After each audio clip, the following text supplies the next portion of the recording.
casadas en contra de su voluntad, forzadas a permanecer en una sola habitación, a hacer una única tarea.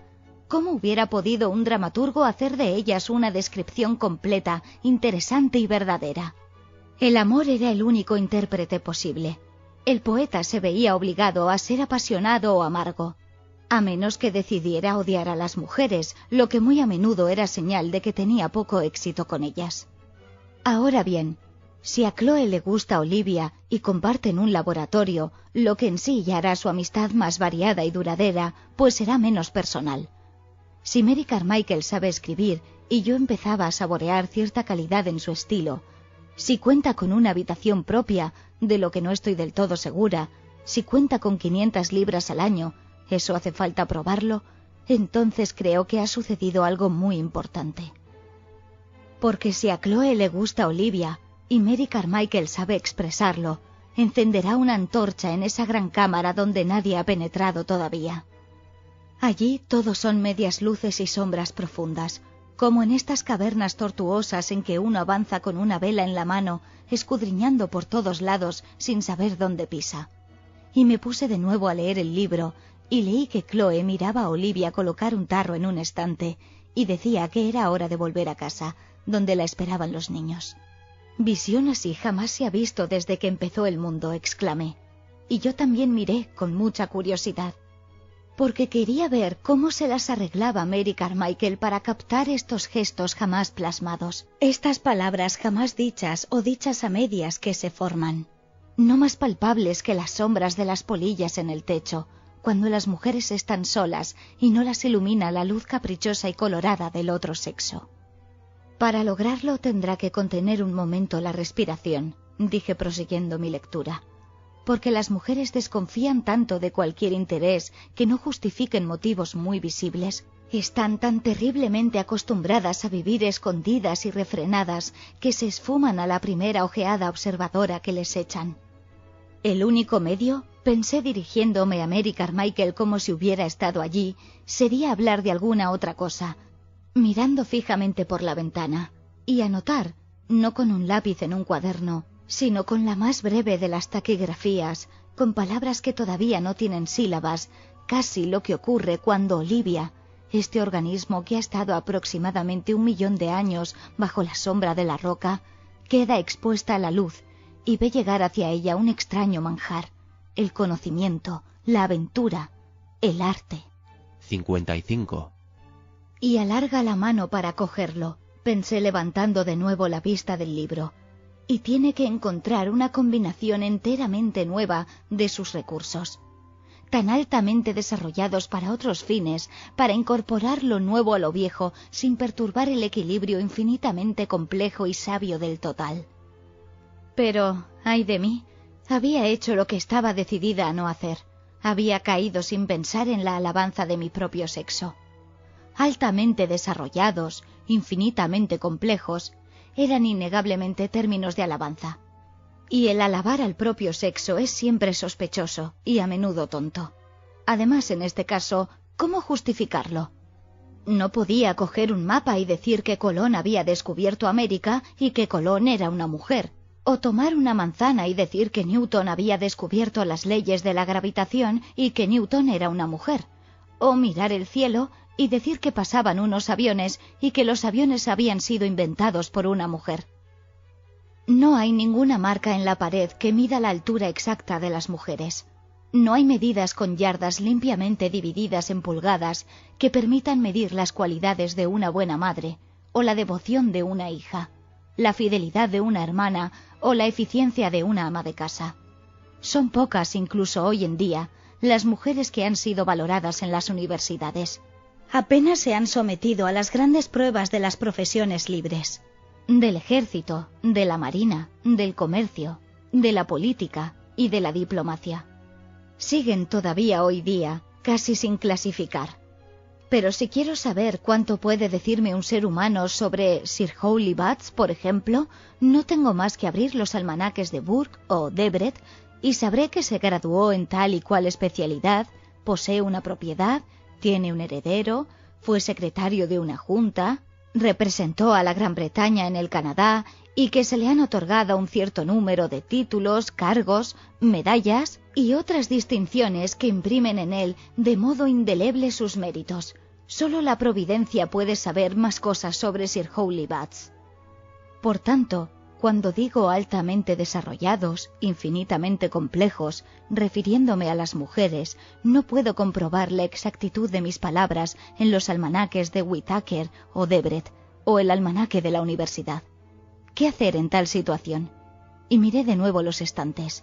Había las biografías: Johnson, Goethe, Carlyle, Sterne, Cowper, Shelley, Voltaire, Browning y muchos más, y me puse a pensar en todos aquellos grandes hombres que, por un motivo u otro, han admirado, suspirado por, vivido con, hecho confidencias a, hecho el amor a, escrito sobre, confiado en y dado muestras de lo que sólo puede describirse como cierta necesidad y dependencia de algunas personas del sexo opuesto. 56. Que todas estas relaciones fueran estrictamente platónicas no me atrevería a afirmarlo, y Sir William Johnson Higgs probablemente lo negaría. Pero cometeríamos una injusticia muy grande hacia estos hombres ilustres, insistiendo en que cuanto sacaron de estas alianzas fue consuelo, halago y placer físico. Lo que sacaron, es evidente, es algo que su propio sexo no podía darles, y quizá no fuera precipitado definirlo con más precisión, absteniéndonos de citar las palabras sin duda ditirámbicas de los poetas, como cierto estímulo, cierta renovación del poder creador que sólo el sexo opuesto tiene el don de proporcionar. El hombre abría la puerta del salón o del cuarto de los niños, pensé, y encontraba a la mujer, rodeada de sus hijos quizás, o con un bordado en las manos, centro en todo caso de un orden y un sistema de vida diferentes, y el contraste entre este mundo y el suyo, que quizás eran los tribunales o la Cámara de los Comunes, inmediatamente refrescaba su mente y le daba nuevo vigor, y sin duda se manifestaba, como es natural, aun en la charla más sencilla, tal diferencia de opiniones, que las ideas que en él se habían sacado eran de nuevo fertilizadas, y el verla a ella crear en un ambiente diferente del suyo debía vivificar de tal modo su poder creador que insensiblemente su mente estéril empezaba de nuevo a discurrir y encontraba la frase o la escena que le faltaba al ponerse el sombrero para ir a visitarla. Cada Johnson tiene su Mrs. Thrale y se aferra a ella por motivos de esta clase, y cuando la Thrale se casa con su profesor de música italiano, Johnson se vuelve loco de rabia e indignación, no solo porque echará de menos sus agradables veladas en Streatham, sino porque será como si la luz de su vida se hubiera apagado. Y sin ser el Dr. Johnson, Goethe, Carlyle o Voltaire, uno puede percibir, aunque de un modo muy distinto de como la percibieron estos grandes hombres, la naturaleza de este hecho complejo y el poder creador de esta facultad altamente desarrollada en la mujer. Una mujer entra en una habitación, pero los recursos del idioma inglés serían duramente puestos a prueba, y bandadas enteras de palabras tendrían que abrirse camino ilegítimamente a lazos en la existencia para que la mujer pudiera decir lo que ocurre cuando ella entra en una habitación. Las habitaciones difieren radicalmente. Son tranquilas o tempestuosas, dan al mar o al contrario a un patio de cárcel. En ellas hay la colada colgada o palpitan los ópalos y las sedas. Son duras como pelo de caballo o suaves como una pluma.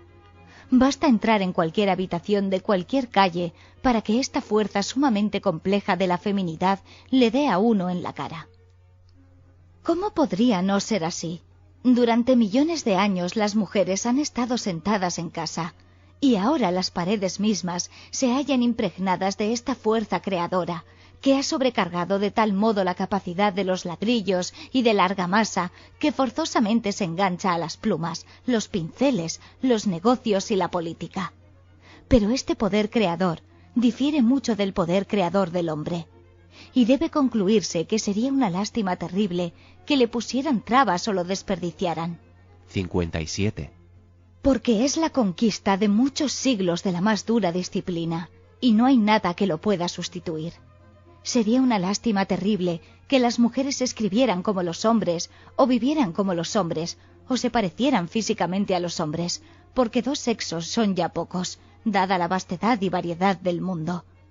¿Cómo nos las arreglaríamos, pues, con uno solo? ¿No debería la educación buscar y fortalecer más bien las diferencias que no los puntos de semejanza? Porque ya nos parecemos demasiado. Y si un explorador volviera con la noticia de otros sexos atisbando por entre las ramas de otros árboles, bajo otros cielos, nada podría ser más útil a la humanidad. Y tendríamos además el inmenso placer de ver al profesor X ir corriendo a buscar sus cintas de medir para probar su superioridad. Bastante atareada está Mary Carmichael con solo observar, pensé, flotando todavía a cierta distancia de la página. Por ello me temo que sienta la tentación de convertirse en lo que es, en mi opinión, la rama menos interesante de la especie, la novelista naturalista, en lugar de la novelista contemplativa. Tiene ante los ojos tantos hechos nuevos que observar. No tendrá que limitarse más a las casas respetables de la clase media acomodada. Entrará sin amabilidad ni condescendencia, pero con espíritu de camaradería, en estas habitaciones pequeñas y perfumadas, donde están sentadas la cortesana, la prostituta o la dama con el perro faldero. Todavía están allí, con los vestidos toscos y de confección que el escritor varón no tuvo más remedio que ponerles. Pero Mary Carmichael sacará las tijeras y se los ajustará a cada hueco y ángulo. Será un espectáculo curioso cuando llegue ver a todas estas mujeres tal como son, pero debemos esperar un poco, porque todavía detendrá a Mary Carmichael aquella timidez en presencia del pecado que es el legado de nuestra barbarie sexual. Todavía llevará en los pies las viejas cadenas de pacotilla de la clase. Sin embargo, la mayoría de las mujeres no son ni prostitutas ni cortesanas, ni se pasan las tardes de verano acariciando perritos falderos sobre terciopelos polvorientos. ¿Pero qué hacen entonces? Y apareció ante los ojos de mi mente una de estas largas calles de algún lugar del sur del río, cuyas infinitas hileras de casas contienen una población innumerable. Con los ojos de la imaginación vi a una dama muy anciana cruzando la calle del brazo de una mujer de edad media, quizás su hija. Ambas tan respetablemente embotadas y cubiertas de pieles que cada tarde el vestirse debía de ser un ritual. Y sin duda guardaban los trajes en alcanfor año tras año en los armarios durante los meses de verano. Cruzan la calle cuando se encienden las lámparas, porque el atardecer es su hora favorita, como sin duda han venido haciendo año tras año.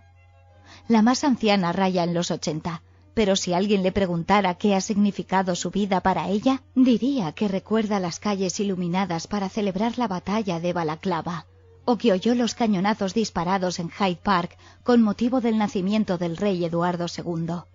Y si alguien le preguntara, ansioso de precisar el momento con fecha y estación, ¿pero qué hacía usted el 5 de abril de 1868 o el 2 de noviembre de 1875? Pondría una expresión vaga y diría que no se acuerda de nada, porque todas las cenas están cocinadas, todos los platos y tazas lavados. Los niños han sido enviados a la escuela y se han abierto camino en el mundo. 58. Nada queda de todo ello. Todo se ha desvanecido. Ni las biografías ni los libros de historia lo mencionan, y las novelas sin proponérselo mienten. Y todas estas vidas infinitamente oscuras todavía están por contar, dije dirigiéndome a Mary Carmichael como si hubiera estado allí, y seguí andando por las calles de Londres, sintiendo en imaginación la presión del mutismo, la acumulación de vidas sin contar, la de mujeres paradas en las esquinas, con los brazos en jarras y los anillos hundidos en sus dedos hinchados de grasa, hablando con gesticulaciones parecidas al ritmo de las palabras de Shakespeare. La de las violeteras, la de las vendedoras de cerillas, la de las viejas brujas estacionadas bajo los portales, o la de las muchachas que andan a la deriva y cuyo rostro señala, como oleadas de sol y nube, la cercanía de hombres y mujeres y las luces vacilantes de los escaparates. Todo esto lo tendrás que explorar, le dije a Mary Carmichael, asiendo con fuerza tu antorcha. Por encima de todo, debes iluminar tu propia alma, sus profundidades y frivolidades, sus vanidades y generosidades, y decir lo que significa para ti tu belleza y tu fealdad, y cuál es tu relación con el mundo siempre cambiante y rodante de los guantes y los zapatos y los chismes que se balancean hacia arriba y hacia abajo, entre tenues perfumes que se evaden de botellas de boticario y descienden por entre arcos de tela para vestidos hasta un suelo de mármol fingido. Porque en imaginación había entrado en una tienda. Estaba pavimentada de negro y blanco. Colgaban en ella, con un efecto de sorprendente belleza, cintas de colores. Mary Carmichael podría echar un vistazo a esta tienda al pasar, porque era un espectáculo que se prestaba a la descripción tanto como una cumbre nevada o una garganta rocosa de los Andes. Y hay una muchacha detrás del mostrador. Me gustaría más leer su historia verdadera que la 150ª vida de Napoleón, o el 70º estudio sobre Keats y su uso de la inversión miltoniana que el viejo profesor Z y sus colegas están escribiendo en este momento. Y luego procedí con cautela, de puntillas, tan cobarde soy, tanto miedo tengo del látigo que una vez casi azotó también mis hombros, a murmurar que también debería aprender a reírse sin amargura de las vanidades, digamos más bien peculiaridades, es palabra menos ofensiva, del otro sexo. Porque todos tenemos detrás de la cabeza un punto del tamaño de un chelín que nosotros mismos no podemos ver. Es uno de los favores que un sexo podría hacerle al otro, el describir este punto del tamaño de un chelín que todos tenemos detrás de la cabeza. Pensad qué útiles les han sido a las mujeres los comentarios de Juvenal, las críticas de Strindberg. Recordad con cuánta caridad y brillantez, desde los tiempos más antiguos, los hombres les han indicado a las mujeres este punto oscuro que tienen detrás de la cabeza. Y si Mary fuera muy valiente y muy honrada, se colocaría detrás del otro sexo y nos diría qué ve allí. No se podrá pintar un auténtico retrato de conjunto del hombre hasta que una mujer no haya descrito este punto del tamaño de un chelín. 59. Mr. Woodhouse y Mr. Casaubon son puntos de este tamaño y tipo. No quiero decir, naturalmente, que nadie en sus 5 sentidos le aconsejase nunca a Mary que se dedicase a burlarse o ridiculizar. La literatura muestra la futilidad de cuanto se ha escrito con este espíritu. Di la verdad, podríamos sugerirle, y el resultado será forzosamente de un interés sorprendente. Forzosamente se enriquecerá la comedia. Forzosamente se descubrirán nuevos hechos. Sin embargo, iba siendo hora de que volviera a posar mis ojos en el libro. Más valdría, en lugar de especular sobre lo que Mary Carmichael podría y debería escribir, ver qué escribía de hecho Mary Carmichael. Así es que me puse de nuevo a leer. Recordé que tenía algunos reproches que hacerle.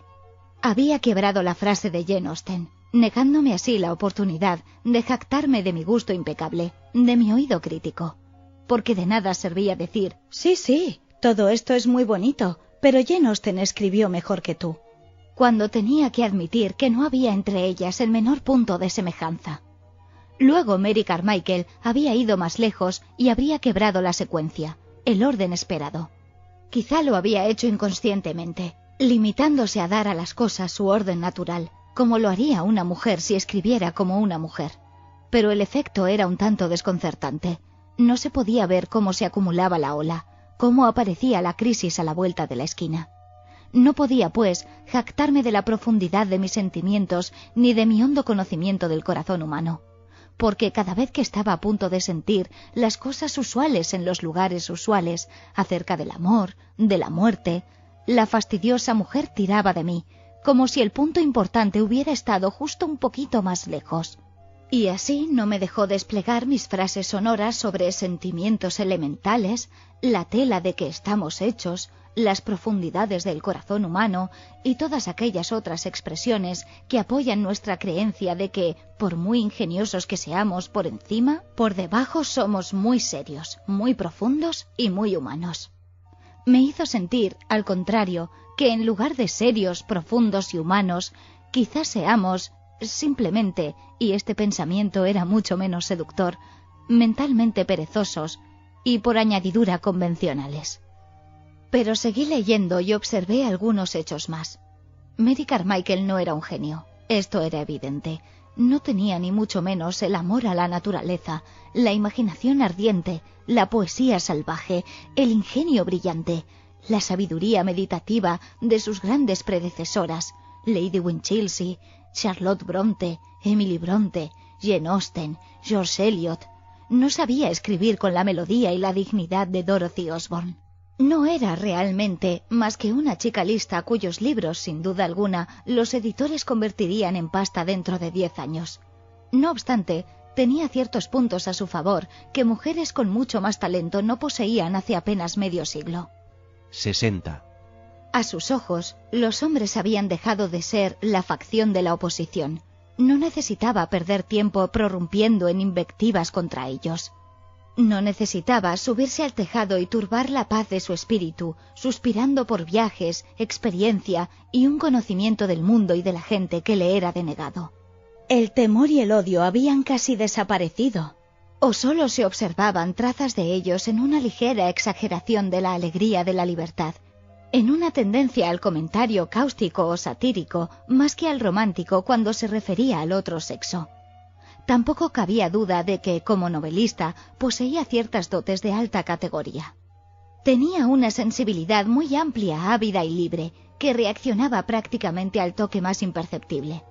Se recreaba, como una planta recién brotada, con cada visión y sonido que le salía al paso. También se movía de modo muy sutil y curioso por entre cosas desconocidas o nunca registradas. Se encendía al contacto de pequeñas cosas y mostraba que quizás no eran tan pequeñas después de todo. Sacaba a la luz cosas enterradas y le hacía a uno preguntarse qué necesidad había habido de enterrarlas. Pese a su brusquedad y a no ser portadora inconsciente de una larga herencia, de esa clase de herencia que hace que la menor frase de un Thackeray o un Lamb sea una pura delicia al oído, había asimilado, empezaba yo a creer, la primera lección importante. Escribía como una mujer, pero como una mujer que había olvidado que es una mujer. De modo que sus páginas estaban llenas de esta curiosa cualidad sexual que solo se logra cuando el sexo es inconsciente de sí mismo. Todo esto estaba muy bien, pero ni la abundancia de sus sensaciones ni la delicadeza de su percepción le valdrían para nada si no sabía construir con lo pasajero y lo personal el edificio duradero que permanece en pie. Yo había dicho que esperaría hasta que se enfrentase a una situación. Entendía por ahí hasta que me demostrase, llamándome, haciéndome señas y reuniéndose conmigo, que no era una mera rozadora de superficies, sino que había mirado debajo, en las profundidades. Ha llegado la hora, se diría a sí misma en cierto momento, de demostrar sin hacer nada violento el significado de todo esto. Y empezaría, qué inconfundible es esta aceleración, a llamar y hacer señas, y se despertarían en nuestra memoria cosas medio olvidadas, quizá del todo triviales, aparecidas en otros capítulos y dejadas de lado. Y haría sentir la presencia de estas cosas mientras alguien cosía o fumaba una pipa con la mayor naturalidad posible. Y a uno le parecería, a medida que iba escribiendo, como si hubiera ascendido a la cumbre del mundo y lo hubiera extendido muy majestuosamente a sus pies. 61. En todo caso lo estaba intentando, y mientras la miraba preparándose para la prueba, vi, pero esperé que ella no viera, a los obispos y los deanes, y a los doctores y profesores, a los patriarcas y a los pedagogos, gritándole todos advertencias y consejos. No puedes hacer esto y no debes hacer aquello. Solo los fellows y los scholars pueden pisar la hierba.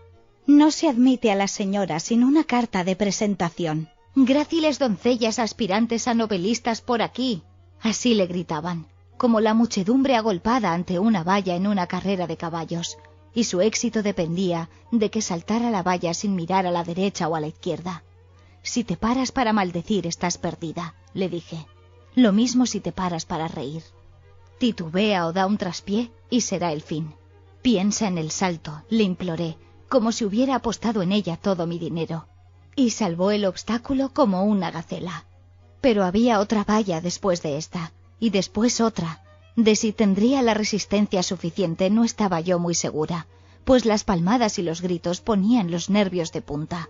Pero hizo lo que pudo, teniendo en cuenta que Mary Carmichael no era un genio, sino una muchacha desconocida, que escribía su primera novela en una salita dormitorio, sin bastante cantidad de estas cosas deseables, tiempo, dinero y ocio. No salía mal de la prueba, pensé.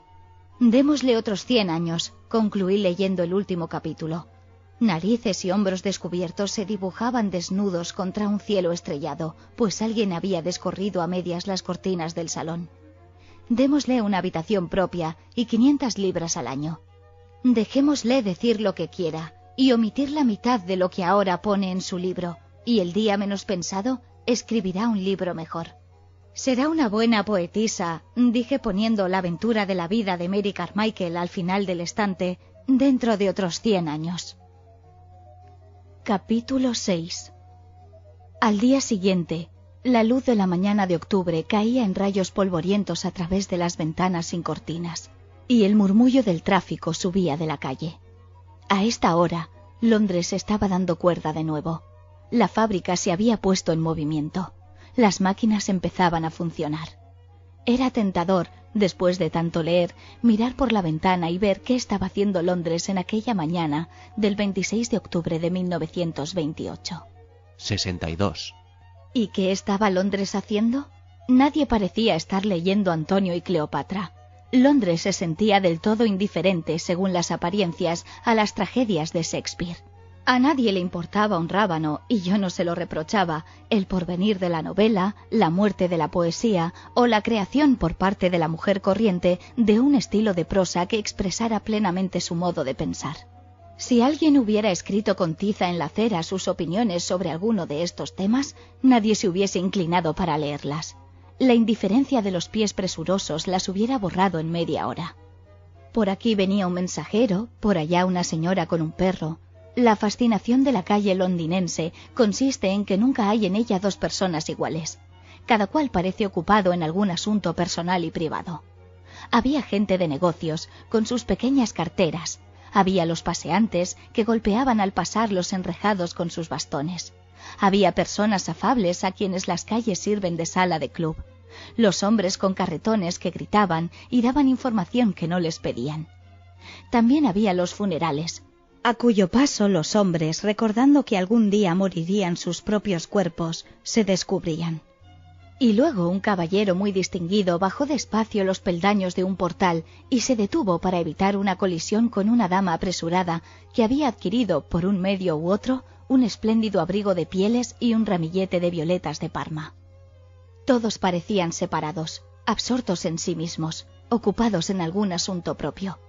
En este momento, como tan a menudo ocurre en Londres, el tráfico quedó por completo parado y silencioso. Nadie venía por la calle, no pasaba nadie. Una hoja solitaria se destacó del plátano que crecía al final de la calle, y en medio de esta pausa y esta suspensión, cayó. En cierto modo pareció una señal que hiciese resaltar en las cosas una fuerza en la que uno no había reparado.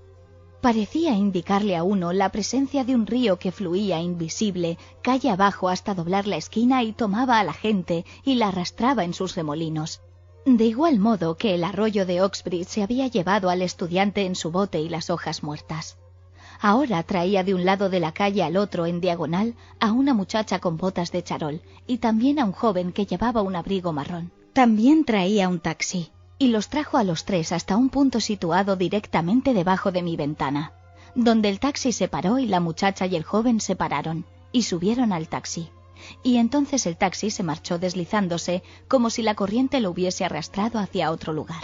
El espectáculo era del todo corriente. Lo que era extraño era el orden rítmico que mi imaginación lo había dotado, y el hecho de que el espectáculo corriente de dos personas bajando la calle y encontrándose en una esquina pareciera librar mi mente de cierta tensión. Pensé mirando cómo el taxi daba la vuelta y se marchaba. 63. Quizás el pensar, como yo había estado haciendo aquellos 2 días, en un sexo separándolo del otro, es un esfuerzo. Perturba la unidad de la mente. Ahora aquel esfuerzo había cesado, y el ver a 2 personas reunirse y subir a un taxi había restaurado la unidad. Desde luego la mente es un órgano muy misterioso, pensé volviendo a meter la cabeza dentro, sobre el que no se sabe nada en absoluto, aunque dependamos de él por completo.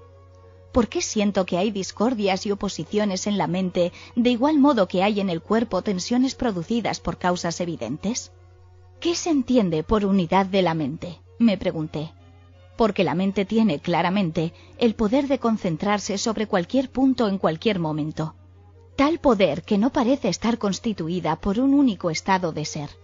Puede separarse de la gente de la calle, por ejemplo, y pensar en sí misma mientras mira a la gente desde una ventana alta.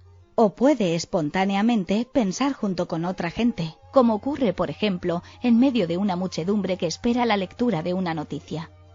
Puede volver al pasado a través de sus padres o de sus madres.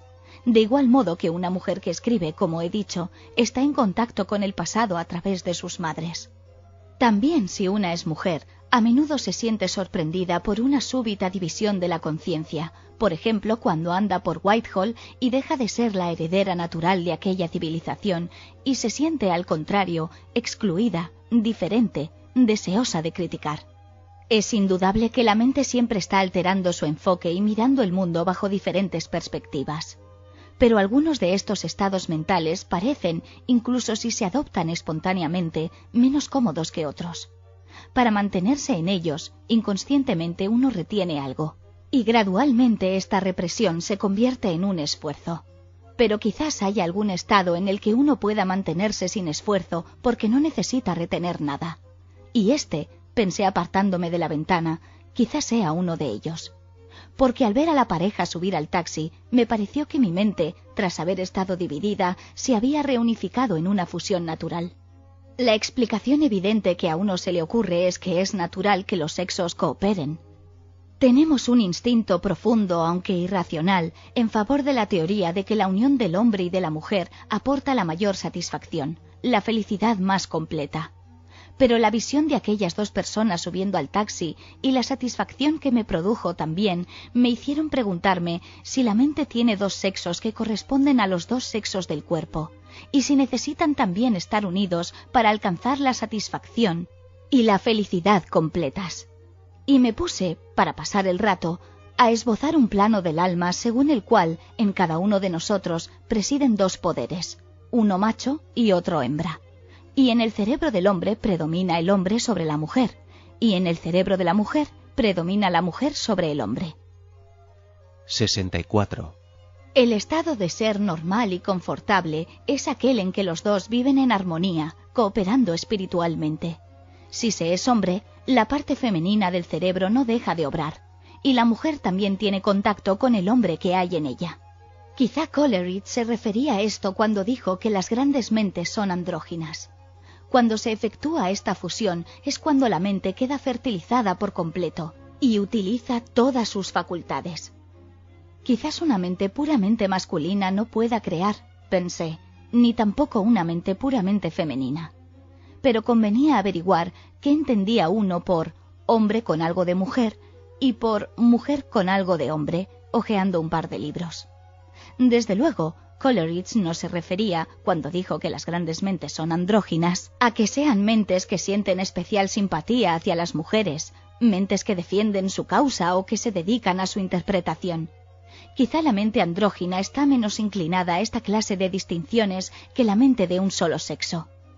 Coleridge quiso decir quizá que la mente andrógina es sonora y porosa, que transmite la emoción sin obstáculos, que es creadora por naturaleza, incandescente e indivisa. De hecho, uno vuelve a pensar en la mente de Shakespeare como prototipo de mente andrógina, de mente masculina con elementos femeninos, aunque sería imposible decir qué pensaba Shakespeare de las mujeres. Y si es cierto que el no pensar especialmente o separadamente en la sexualidad es una de las características de la mente plenamente desarrollada, cuesta ahora muchísimo más que antes alcanzar esta condición. Me acerqué entonces a los libros de autores vivientes e hice una pausa y me pregunté si este hecho no se hallaba en la raíz de algo que me había dejado mucho tiempo perpleja. No es posible que en ninguna época haya existido tan estridente preocupación por la sexualidad como en la nuestra.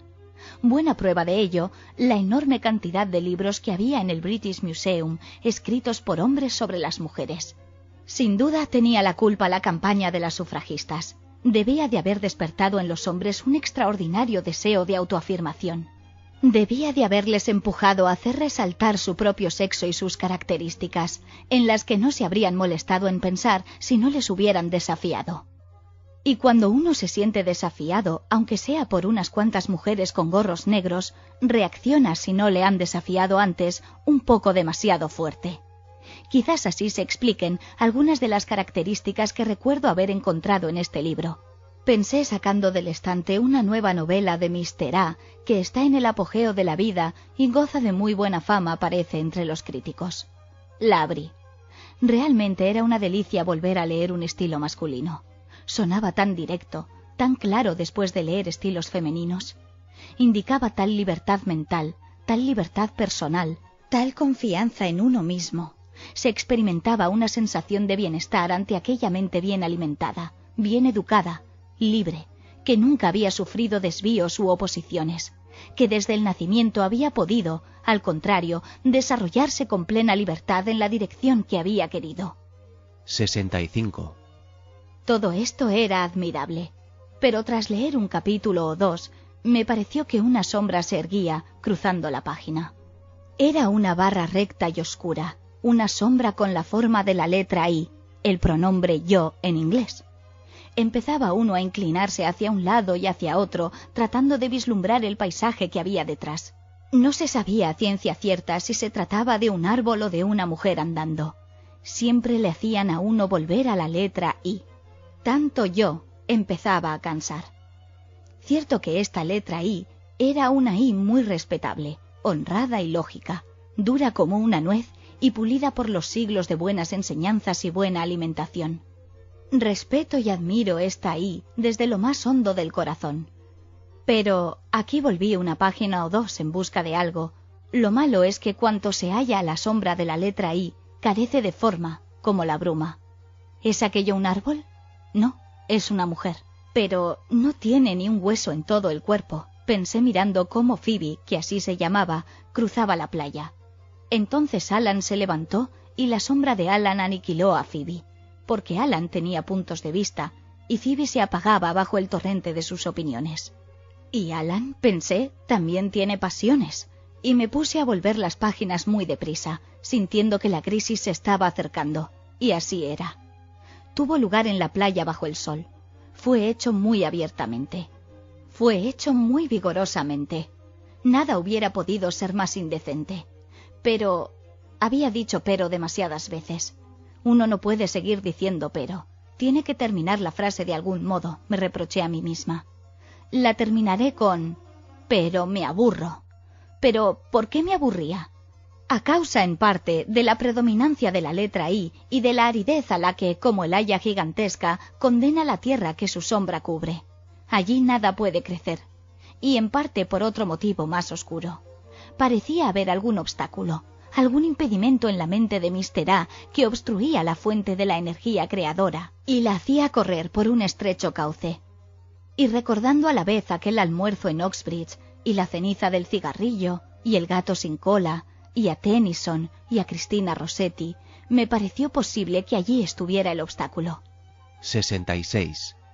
Puesto que Alan ya no murmura, ha caído una espléndida lágrima de la pasionaria que crece junto a la verja, cuando Phoebe cruza la playa, y ella ya no contesta, mi corazón es como un pájaro que canta, cuyo nido se halla en un brote rociado, cuando Alan se acerca. ¿Qué puede él hacer? Siendo honrado como el día y lógico como el sol, no puede hacer más que una cosa. Y esto lo hace, reconozcámoslo, una y otra vez, dije volviendo páginas, y otra y otra. Y esto añadí, dándome cuenta del carácter terrible de la confesión, resulta un tanto aburrido. La indecencia de Shakespeare extirpa de la mente otras 1000 cosas y dista de ser aburrida. Pero Shakespeare lo hace por placer. Mr. A, como dicen las enfermeras, lo hace a propósito. Lo hace en señal de protesta. Protesta contra la igualdad del otro sexo afirmando su propia superioridad. Lo que quiere decir que se siente frenado, inhibido e inseguro de sí mismo.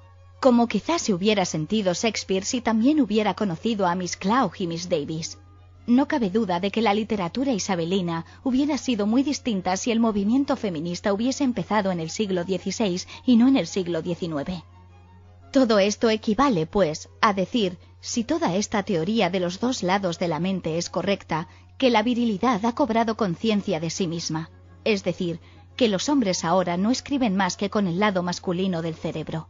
Las mujeres hacen mal en leer sus libros, pues inevitablemente buscan en ellos algo que no pueden encontrar. Es el poder de sugestión lo que de inmediato se echa de menos. pensé, tomando un libro del crítico Mr. B y leyendo con mucho cuidado, muy concienzudamente, sus observaciones sobre el arte poético. Muy competentes eran, agudas y rebosantes de cultura, pero lo malo es que sus sentimientos habían dejado de comunicar entre ellos. Su mente parecía dividida en diferentes cámaras. No pasaba ningún sonido de una a otra.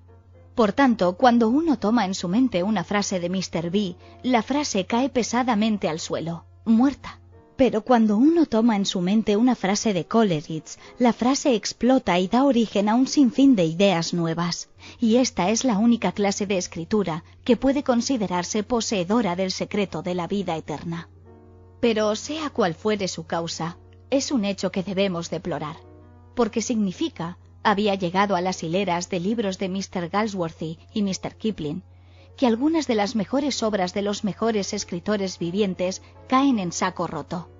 Haga lo que haga, una mujer no puede encontrar en ellas esta fuente de vida eterna que los críticos le aseguran que está allí. No solo celebran virtudes masculinas, imponen valores masculinos y describen el mundo de los hombres. 67. La emoción, además, que impregna estos libros es incomprensible para una mujer. Está llegando, se está acumulando, está a punto de explotar en mi mente. Empieza aún a decirse antes del final. Aquel cuadro se le caerá en la cabeza al viejo Jolyon. Morirá del susto.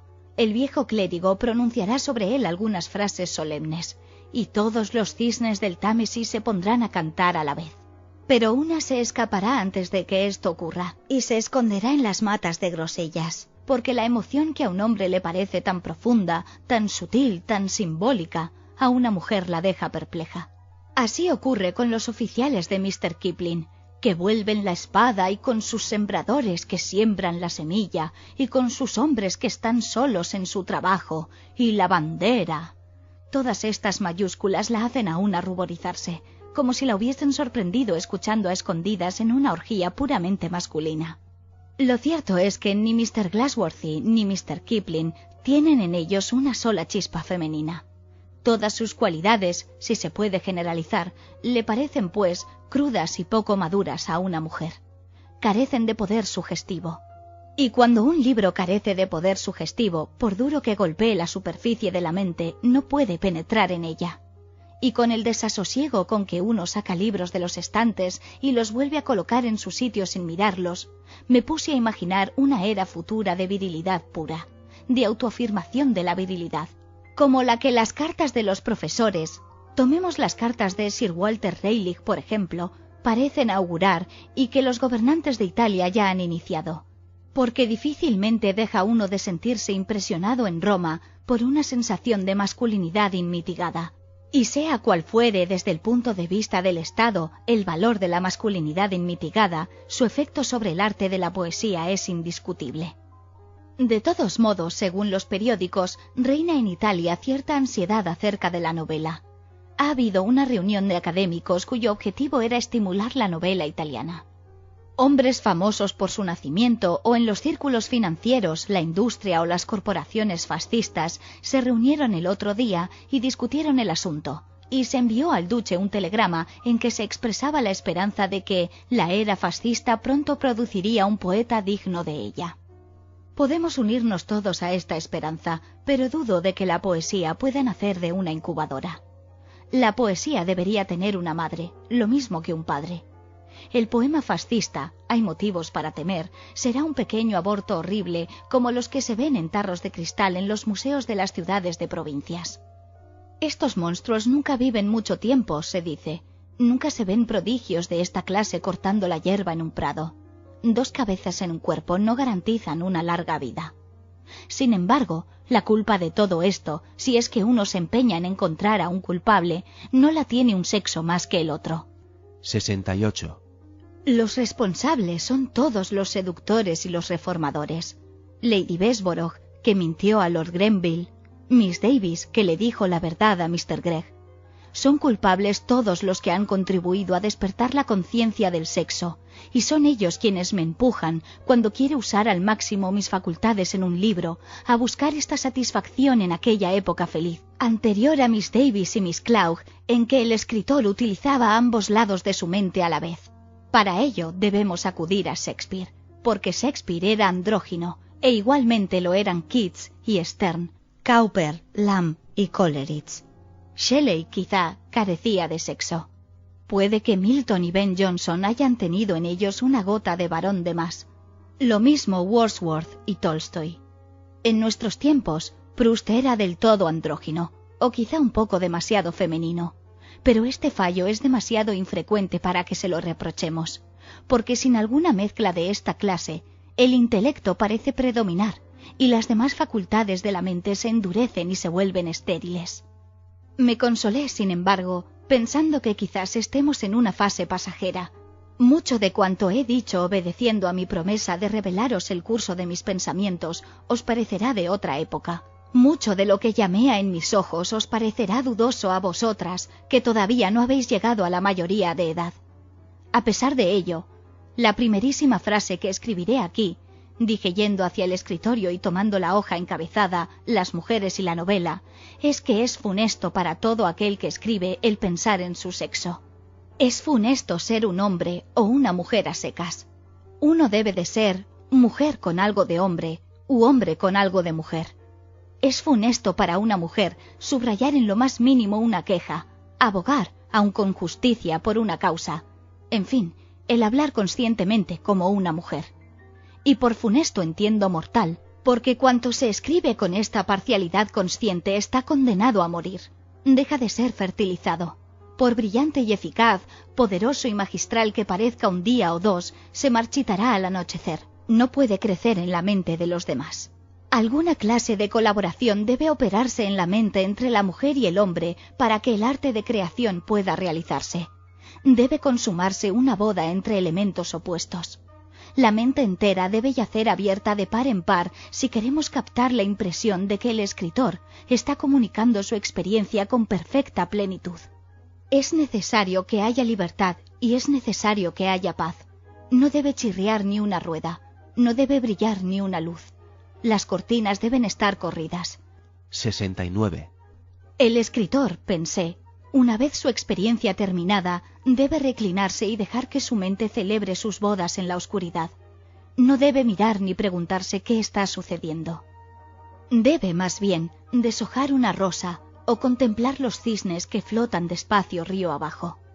Y volví a ver la corriente que se había llevado el bote con el estudiante y las hojas muertas. Y el taxi tomó al hombre y a la mujer, pensé, viéndoles cruzar la calle para reunirse. Y la corriente les arrastró, pensé, oyendo a lo lejos el rugido del tráfico londinense, hacia aquel río impresionante. Aquí, pues, Mary Beaton para de hablar. Os ha dicho cómo llegó a la conclusión, la prosaica conclusión, de que hay que tener 500 libras al año y una habitación con pestillo en la puerta para poder escribir novelas o poemas. Ha tratado de exponer al desnudo los pensamientos y las impresiones que la llevaron a pensarlo. Os ha pedido que la siguieseis mientras volaba a los brazos de un bedel, almorzaba aquí, cenaba allá, hacía dibujos en el British Museum, sacaba libros de los estantes, miraba por la ventana. Mientras hacía todas estas cosas, vosotras sin duda habéis estado observando sus fallos y flaquezas, y decidiendo qué efecto tenían sobre sus opiniones. Habéis estado contradiciéndola y añadiendo y deduciendo cuanto os ha parecido acertado. Así es como tiene que ser, porque con un tema de esta clase, la verdad solo puede obtenerse colocando una junto a otra muchas variedades de error. Y terminaré ahora en nombre propio, anticipando dos críticas tan evidentes que difícilmente podríais dejar de hacérmelas. No ha expresado usted ninguna opinión, quizá me digáis, sobre los méritos comparados del hombre y de la mujer, ni siquiera como escritores. Esto lo he hecho a propósito, porque aun suponiendo que hubiese llegado el momento de hacer semejante valoración, y por ahora es mucho más importante saber cuánto dinero tenían las mujeres y cuántas habitaciones que especular sobre sus capacidades, aun suponiendo que hubiese llegado este momento, no creo que las dotes, ya sea de la mente o del carácter, se puedan pesar como el azúcar o la mantequilla, ni siquiera en Cambridge, donde saben tanto de poner a la gente en categorías y de colocar birretes sobre su cabeza e iniciales detrás de su apellido. Yo no creo que ni siquiera la tabla de precedencias que encontraréis en el almanaque de Whittaker represente un orden de valores definitivo, ni que haya ningún serio motivo para suponer que un comendador del baño acabará precediendo en el comedor a un maestro de locura. Todo este competir de un sexo con otro, de una cualidad con otra, todas estas reivindicaciones de superioridad e imputaciones de inferioridad corresponden a la etapa de las escuelas privadas de la existencia humana, en que hay dos bandos, y un bando debe vencer a otro, y tiene una importancia enorme andar hasta una tarima y recibir de manos del director en persona un jarro altamente decorativo. Al madurar, la gente deja de creer en bandos, en directores y en jarros altamente decorativos. 70.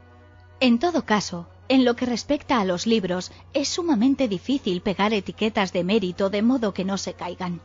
¿Acaso las críticas de libros contemporáneos no ilustran perpetuamente la dificultad de emitir juicios? Este excelente libro, este libro sin valor, se aplican al mismo libro ambos calificativos. Ni la alabanza ni la censura significan nada. Por delicioso que sea, el pasatiempo de medir es la más fútil de las ocupaciones, y el someterse a los decretos de los medidores la más servil de las actitudes. Lo que importa es que escribáis lo que deseáis escribir, y nadie puede decir si importará mucho tiempo o unas horas. Pero sacrificar un solo pelo de la cabeza de vuestra visión, un solo matiz de su color en referencia a un director de escuela con una copa de plata en la mano o algún profesor que esconde en la manga una cinta de medir, es la más baja de las traiciones. En comparación, el sacrificio de la riqueza y de la castidad, que solía considerarse el peor desastre humano, es una mera fruslería. En segundo lugar, puede que me reprochéis el haber insistido demasiado sobre la importancia de lo material.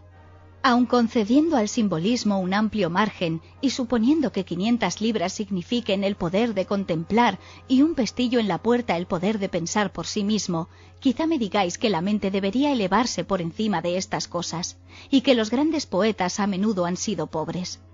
Dejadme entonces citaros las palabras de vuestro propio profesor de literatura, que sabe mejor que yo qué entra en la fabricación de un poeta. Sir Arthur Quiller Couch escribe: ¿cuáles son los grandes nombres de la poesía de estos últimos 100 años aproximadamente? Coleridge, Wordsworth, Byron, Shelley, Landor, Keats, Tennyson, Browning, Arnold, Morris, Rossetti, Swinburne. Parémonos aquí. De estos, todos menos Keats, Browning y Rossetti tenían una formación universitaria. Y de estos tres, Keats murió joven, segado en la flor de la edad. Era el único que no disfrutaba de una posición bastante acomodada. Quizá parezca brutal decir esto, y desde luego es triste tener que decirlo, pero lo rigurosamente cierto es que la teoría de que el genio poético sopla donde le place y tanto entre los pobres como entre los ricos contiene poca verdad. Lo rigurosamente cierto es que 9 de estos 12 poetas tenían una formación universitaria, lo que significa que, de algún modo, consiguieron los medios para obtener la mejor educación que Inglaterra puede dar. 71. Lo rigurosamente cierto es que de los 3 restantes, Browning, como sabéis, era rico, y me apuesto cualquier cosa a que, si no lo hubiera sido, no hubiera logrado escribir Saúl o El anillo y el libro. De igual modo que Ruskin no hubiera logrado escribir Pintores modernos si su padre no hubiera sido un próspero hombre de negocios. Rossetti tenía una pequeña renta personal. Además pintaba. Solo queda Keats, al que Atropos mató joven, como mató a John Clare en un manicomio, y a James Thompson por medio del láudano que tomaba para drogar su decepción. Es una terrible verdad, pero debemos enfrentarnos con ella. Lo cierto, por poco que nos honre como nación, es que debido a alguna falta de nuestro sistema social y económico, el poeta pobre no tiene hoy día ni ha tenido durante los pasados 200 años la menor oportunidad. Creedme, y he pasado gran parte de 10 años estudiando unas 320 escuelas elementales. Hablamos mucho de democracia, pero de hecho en Inglaterra, un niño pobre no tiene muchas más esperanzas que un esclavo ateniense de lograr esta libertad intelectual de la que nacen las grandes obras literarias. Nadie podría exponer el asunto más claramente. El poeta pobre no tiene hoy día, ni ha tenido durante los últimos 200 años, la menor oportunidad. En Inglaterra un niño pobre no tiene más esperanzas que un esclavo ateniense de lograr esta libertad intelectual de la que nacen las grandes obras literarias. Exactamente. La libertad intelectual depende de cosas materiales. La poesía depende de la libertad intelectual. Y las mujeres siempre han sido pobres, no solo durante 200 años, sino desde el principio de los tiempos. Las mujeres han gozado de menos libertad intelectual que los hijos de los esclavos atenienses. Las mujeres no han tenido, pues, la menor oportunidad de escribir poesía. Por eso he insistido tanto sobre el dinero y sobre el tener una habitación propia. Sin embargo, gracias a los esfuerzos de estas mujeres desconocidas del pasado, de estas mujeres de las que desearía que supiéramos más cosas, gracias por una curiosa ironía a 2 guerras, la de Crimea que dejó salir a Florence Nightingale de su salón, y la Primera Guerra Mundial que le abrió las puertas a la mujer corriente unos 60 años más tarde, estos males están en vías de ser enmendados. Si no, no estaríais aquí esta noche, y vuestras posibilidades de ganar 500 libras al año, aunque desgraciadamente, siento decirlo, siguen siendo precarias, serían ínfimas. De todos modos, quizá me digáis, ¿por qué le parece a usted tan importante que las mujeres escriban libros si, según dice, requiere tanto esfuerzo, puede llevarla una a asesinar a su tía, muy probablemente la hará llegar tarde a almorzar y quizá la empuje a discusiones muy graves con muy buenas personas? Mis motivos, debo admitirlo, son en parte egoístas. Como a la mayoría de las inglesas poco instruidas, me gusta leer cantidades de libros. 72. Últimamente mi régimen se ha vuelto un tanto monótono. En los libros de historia hay demasiadas guerras, en las biografías demasiados grandes hombres. La poesía ha demostrado, creo, cierta tendencia a la esterilidad, y la novela... Pero mi incapacidad como crítico de novela moderna ha quedado bastante patente, y no diré nada más sobre este tema. Por tanto, os pediré que escribáis toda clase de libros, que no titubeéis ante ningún tema, por trivial o vasto que parezca. Espero que encontréis, a tuertas o a derechas, bastante dinero para viajar y holgar para contemplar el futuro o el pasado del mundo, soñar leyendo libros y rezagaros en las esquinas, y hundir hondo la caña del pensamiento en la corriente, porque de ninguna manera os quiero limitar a la novela. Me complaceríais mucho, y hay miles como yo, si escribierais libros de viajes y aventuras, de investigación y alta erudición, libros históricos y biografías, libros de crítica, filosofía y ciencias. Con ello, sin duda, beneficiaríais el arte de la novela. Porque, en cierto modo, los libros se influencian los unos a los otros. La novela no puede sino mejorar al contacto de la poesía y la filosofía. Además, si estudiáis alguna de las grandes figuras del pasado, como Safo, Murasaki, Emily Bronte, veréis que es una heredera a la vez que una iniciadora, y ha cobrado vida porque las mujeres se han acostumbrado a escribir como cosa natural, de modo que sería muy valioso que desarrollaseis esta actividad, aunque fuera como preludio a la poesía. Pero al repasar estas notas y criticar la sucesión de mis pensamientos cuando las escribí, me doy cuenta de que mis motivos no eran del todo egoístas. En todos estos comentarios y razonamientos late la convicción, ¿o es el instinto?, de que los buenos libros son deseables y de que los buenos escritores, aunque se pueda encontrar en ellos todas las variedades de la depravación humana, no dejan de ser personas buenas. Cuando os pido que escribáis más libros, os insto, pues, a que hagáis algo para vuestro bien y para el bien del mundo en general. ¿Cómo justificar este instinto o creencia? No lo sé. Porque si uno no se ha educado en una universidad, los términos filosóficos fácilmente pueden inducirle en error. ¿Qué se entiende por realidad? La realidad parece ser algo muy caprichoso, muy indigno de confianza. Ora se la encuentra en una carretera polvorienta, ora en la calle en un trozo de periódico, ora en un narciso abierto al sol. Ilumina a un grupo en una habitación y señala unas palabras casuales. Le sobrecoge a uno cuando vuelve andando a casa bajo las estrellas y hace que el mundo silencioso parezca más real que el de la palabra. Y ahí está de nuevo en un ómnibus en medio del tumulto en Piccadilly. A veces, también, parece habitar formas demasiado distantes de nosotros para que podamos discernir su naturaleza. Pero da a cuanto toca fijeza y permanencia. Esto es lo que queda cuando se ha echado en el seto la piel del día. Es lo que queda del pasado y de nuestros amores y odios. 73. Ahora bien, el escritor, creo yo, tiene más oportunidad que la demás gente de vivir en presencia de esta realidad. A él le corresponde encontrarla, recogerla y comunicárnosla al resto de la humanidad. Esto es, en todo caso, lo que infiero al leer El Rey Lear, Emma o En busca del tiempo perdido.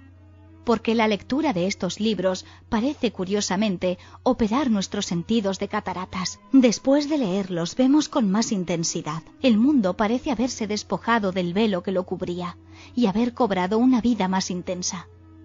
Estas son las personas envidiables que viven enemistadas con la irrealidad. Y estas son las personas dignas de compasión, que son golpeadas en la cabeza por lo que es hecho con ignorancia o despreocupación. De modo que cuando os pido que ganéis dinero y que tengáis una habitación propia, os pido que viváis en presencia de la realidad y que llevéis una vida, al parecer, estimulante, os sea o no os sea posible comunicarla. Yo terminaría aquí, pero la presión de la convención decreta que todo discurso debe terminar con una peroración. Y una peroración dirigida a mujeres debería contener, estaréis de acuerdo conmigo, algo particularmente exaltante y ennoblecedor. Debería imploraros que recordéis vuestras responsabilidades, la responsabilidad de ser más elevadas, más espirituales. Debería recordaros que muchas cosas dependen de vosotras y la influencia que podéis ejercer sobre el porvenir. Pero estas exhortaciones se las podemos encargar sin riesgo, creo, al otro sexo, que las presentará, que ya las ha presentado, con mucha más elocuencia de la que yo podría alcanzar. Aunque rebusque en mi mente, no encuentro ningún sentimiento noble acerca de ser compañeros e iguales, e influenciar al mundo conduciéndole hacia fines más elevados. Solo se me ocurre decir, breve y prosaicamente, que es mucho más importante ser uno mismo que cualquier otra cosa. No soñéis con influenciar a otra gente, os diría si supiera hacerlo vibrar con exaltación. Pensad en las cosas en sí. Y también me acuerdo, cuando hojeo los periódicos, las novelas, las biografías, de que una mujer que habla a otras mujeres debe reservarse algo desagradable que decirles. Las mujeres son duras para con las mujeres. A las mujeres no les gustan las mujeres. Las mujeres... ¿Pero no estáis hasta la coronilla de esta palabra? Yo sí, os lo aseguro. Aceptemos, pues, que una conferencia pronunciada por una mujer ante mujeres debe terminar con algo particularmente desagradable. Pero, ¿cómo se hace? ¿Qué se me ocurre? A decir verdad, a menudo me gustan las mujeres. 74. Me gusta su anticonvencionalismo. Me gusta su entereza. Me gusta su anonimidad. Me gusta. Pero no debo seguir así. Aquel armario de allí solo contiene servilletas limpias, decís. ¿Pero qué pasaría si Sir Archibald Bodkin estuviera escondido entre ellas?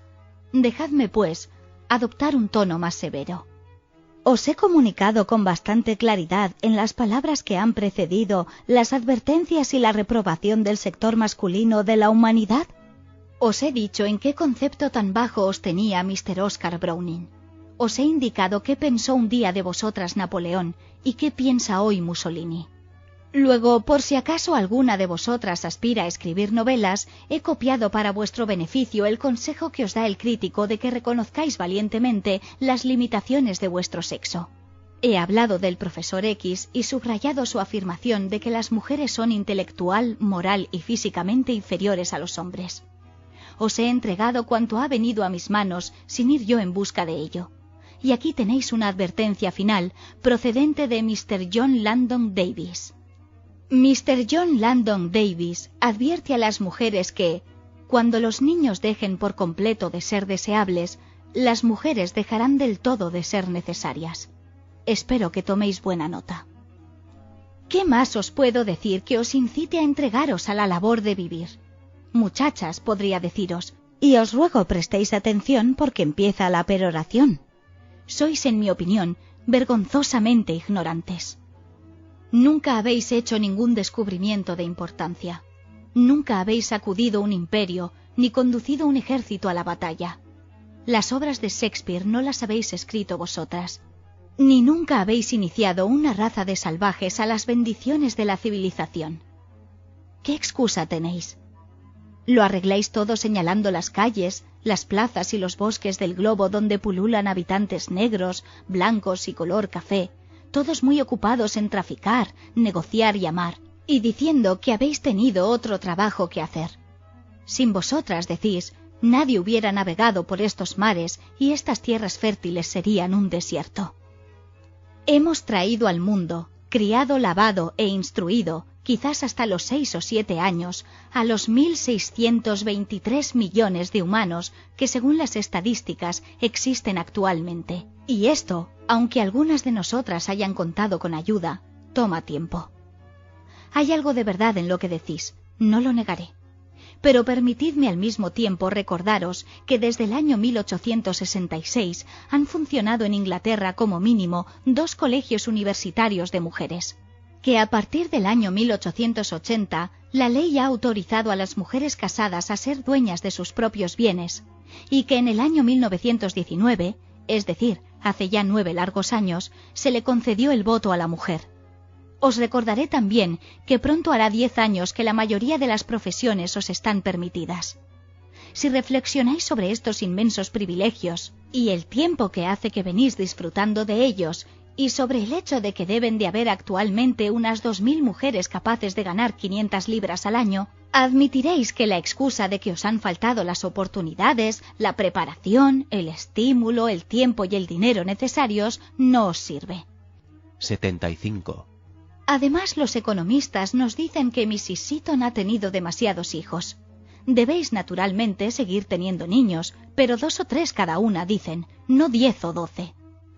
Así pues, con un poco de tiempo en vuestras manos y unos cuantos conocimientos librescos en vuestros cerebros, de los otros ya tenéis bastantes, y en parte os envían a la universidad, sospecho, para que no os eduquéis. Sin duda entraréis en otra etapa de vuestra larga, laboriosa y oscurísima carrera. 1000 plumas están preparadas para deciros lo que debéis hacer y qué efecto tendréis. Mi propia sugerencia es un tanto fantástica, lo admito. Prefiero, pues, presentarla en forma de fantasía. Os he dicho durante el transcurso de esta conferencia que Shakespeare tenía una hermana, pero no busquéis su nombre en la vida del poeta escrita por Sir Sidney Lee. Murió joven y... además escribió una palabra. Se halla enterrada en un lugar donde ahora paran los autobuses, frente al Elephant and Castle. Ahora bien, yo creo que esta poetisa que jamás escribió una palabra y se halla enterrada en esta encrucijada vive todavía. Vive en vosotras y en mí, y en muchas otras mujeres que no están aquí esta noche porque están lavando los platos y poniendo a los niños en la cama. Pero vive, porque los grandes poetas no mueren, son presencias continuas. Solo necesitan la oportunidad de andar entre nosotros hechos carne. Esta oportunidad, creo yo, pronto tendréis el poder de ofrecérsela a esta poetisa. Porque yo creo que si vivimos aproximadamente otro siglo, me refiero a la vida común, que es la vida verdadera, no a las pequeñas vidas separadas que vivimos como individuos, y si cada una de nosotras tiene 500 libras al año y una habitación propia, si nos hemos acostumbrado a la libertad y tenemos el valor de escribir exactamente lo que pensamos, si nos evadimos un poco de la sala de estar común y vemos a los seres humanos no siempre desde el punto de vista de su relación entre ellos, sino de su relación con la realidad, si además vemos el cielo y los árboles, o lo que sea, en sí mismos, si tratamos de ver más allá del coco de Milton, porque ningún humano debería limitar su visión, si nos enfrentamos con el hecho, porque es un hecho, de que no tenemos ningún brazo al que aferrarnos, sino que estamos solas, y de que estamos relacionadas con el mundo de la realidad y no solo con el mundo de los hombres y las mujeres, entonces llegará la oportunidad, y la poetisa muerta que fue la hermana de Shakespeare recobrará el cuerpo del que tan a menudo se ha despojado. Extrayendo su vida de las vidas de las desconocidas que fueron sus antepasadas, como su hermano hizo antes que ella, nacerá. En cuanto a que venga si nosotras no nos preparamos, no nos esforzamos, si no estamos decididas a que, cuando haya vuelto a nacer, pueda vivir y escribir su poesía, esto no lo podemos esperar, porque es imposible. Pero yo sostengo que vendrá si trabajamos por ella, y que hacer este trabajo, aun en la pobreza y la oscuridad, merece la pena. Fin. Narradora: Rosa Romay Díaz.